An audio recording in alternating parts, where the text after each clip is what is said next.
नमस्कार, प्रणाम। मैं मंजीत सिंह और आप देख रहे हैं लोकार्पण। इस वक्त सीधी तस्वीरें आप देख रहे हैं रुद्रप्रयाग जनपद के केदारनाथ राष्ट्रीय राजमार्ग पे मैं हूं खड़ा। अक्सर यहाँ पे हमने पहले भी खबर करी थी, लेकिन आज फिर से खबर करने का मन हुआ। और क्यों मन हुआ वो आपको मैं बताता हूँ। कुछ समय पहले, कुछ महीने पहले हमने यहाँ पे खबर करी थी, और जब यहाँ पे डामरीकरण हो रहा था, ये सड़क पे पेंटिंग हो रही थी, तो ये अंगुली से उखड़ रहा था ये पेंटिंग।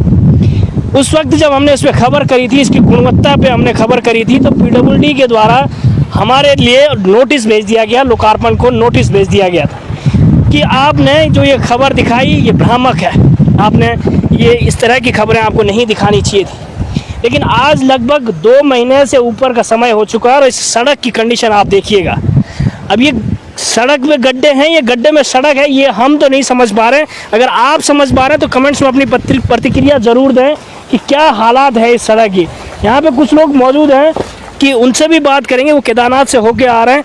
लेकिन बात करेंगे सबसे पहले इस सड़क की कि किस तरह की गुणवत्ता की ये सड़क है और क्या ये राष्ट्रीय राजमार्ग NH का ये पोर्शन है। शायद पता चला कि ये वाला जो पैच है ये पीडब्ल्यूडी के पास है। अब ये क्या पीडब्ल्यूडी की किस तरह की कार्यशैली है, इसमें तो बिल्कुल सवाल उठना जायज़ है। दूसरी बात अगर मैं आपको बताऊं तो ये यहीं से चंद कुछ दूरी पे तरसाली गांव है। अक्सर गांव वालों को झुंझुना दिखाया गया था विकास का कि आपके गांव में सड़क आएगी, विकास होगा, वो तमाम चीज़ें होंगी, पलायन रुकेगा, तमाम तरह की चीज़ें बताई गई थी। लेकिन लगभग 5 साल से ऊपर का समय तरसाली गाँव वालों का बीत चुका है, लेकिन अभी तक वहाँ गाँव में सड़क नहीं पहुँची है।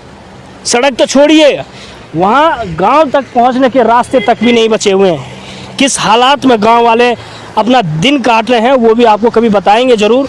लेकिन अभी वर्तमान में मैं सड़क की अगर बात करूं तो कितनी दयनीय स्थिति सड़क की हुई है, ये बेहद चिंताजनक है। इस तरफ देखिएगा आप, ये गड्ढे, इतने बड़े बड़े तालाब हैं कि आराम से आदमी यहाँ नहा सकता है, स्विमिंग कर सकता है। साथ में अगर बात करें कि ग्रामीणों का जो तरसाली गाँव यहाँ से ऊपर है, वहाँ से पता चला है कि लगभग 5 साल से ऊपर का जो समय है वो बीत चुका है, लेकिन 60% काम गांव में सड़क का हो चुका है। लेकिन 60% काम होने के बाद सूत्रों से खबर आ रही है कि ये गांव की सड़क अब कैंसिल हो चुकी है। अब किस तरह से वो अधिकारी हैं, किस तरह से वो नेता हैं कि 60% काम होने के बाद ये सड़क ही कैंसिल कर दी जाती है, और क्यों? ये बड़े सवालों के कटघरे में खड़ा करता है उन तमाम अधिकारियों को, उन चंद नेताओं को। इस तरफ से अगर हम आपको दिखाएंगे तो ये यहाँ से लगभग 1 किलोमीटर का ये पूरा पैच है जहाँ लगातार बड़े बड़े गड्ढे भरे हुए हैं। अब अधिकारी इस सड़क से ज़रूर गुजरे होंगे, लेकिन वो उनकी नज़र इन गड्ढों पे तो नहीं पड़ी, लेकिन वो अपनी जान बचा के ज़रूर यहाँ पे अपनी गाड़ी की रफ्तार तेज़ ज़रूर कर लेते हैं कि कहीं हो ना हो कि यहाँ कोई जोखिम भरा कोई पत्थर या चट्टान खिसक जाए और जान चली जाए। अक्सर हम बात करते हैं कि किस तरह का ये चीज़ें होती हैं। अब यहाँ पे कुछ ग्रामीण भी यहाँ से सड़क, आप ये देखिएगा गाड़ी का किस तरह के हालात में ये गाड़ी जा रही है, कि किस तरह का क्या कुछ हो रहा है। ये देखिए, ये स्थिति केवल यहीं की नहीं है, पूरे आप कुंड से लेकर ऊपर तक की जो हालात हैं वो बेहद निंदनीय है। आइए, यहाँ पे कुछ श्रद्धालु भी मौजूद हैं जो केदारनाथ से होके आ रहे हैं, उनसे भी बात करेंगे किस तरह का एक्सपीरियंस वो ले रहे हैं, चाहे सड़कों का हो, क्या व्यवस्थाओं के नाम पे हो। सबसे पहले तो नमस्कार, स्वागत है आपका लोकार्पण का। आप लोग कहाँ से आ रहे हैं अभी? हम केदारनाथ धाम से दर्शन करके। अच्छा, रहने वाले कहाँ के हैं आप लोग? पुणे से ही। पुणे से हैं? पुणे से। तो कब आप चले थे पुणे से? केवल केदारनाथ का आपका दर्शन का टूर था या फिर चारों धाम का? 4 धाम का था। अच्छा। पर वो जो हादसा हुआ ना यमुनोत्री में जी, उसकी वजह से कैंसिल करके सिर्फ केदारनाथ है। तो कैसा एक्सपीरियंस है आपका सड़क को? सबसे पहले अगर बात करें हम सड़क के, किस तरह का विकास दिखता है आपको उत्तराखंड में? नहीं, बहुत मुश्किल है रास्ता, तो रास्ता बहुत मुश्किल है, रास्ते बिस्ते बराबर नहीं है, एक्सीडेंट का बहुत ज्यादा चांस है। आपको क्या लगता है कौन जिम्मेदार है इन चीजों के? ये जो रास्ते हैं कौन जिम्मेदार लगता है आपको? मोदी जी।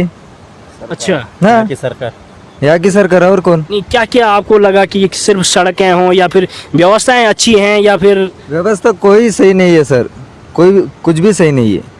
ये गड्ढे हो गए, आगे हो गए, यात्रियों को पूरा तकलीफ ही, ऊपर तरफ बहुत तकलीफ हुई, बहुत तकलीफ हो गई। नहीं, प्रशासन तो कह रहा है कि यात्री बिल्कुल सुगमता के साथ बड़ी खुशी खुशी केदारनाथ यात्रा कर रहा है। आपका क्या कहना है? खुशी नहीं है सर, ऊपर इतना तकलीफ हुआ है हमारे को कि हमारे को मालूम है।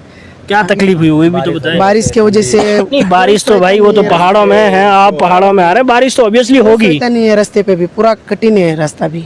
कठिन तो देखिए केदारनाथ यात्रा का जो मार्ग है वो तो कठिन तो रहेगा, लेकिन व्यवस्थाएं मैं आपको कह रहा हूँ, आपको रास्ते में खाना पीना मिला अच्छे से? कुछ नहीं मिला सर। क्यों?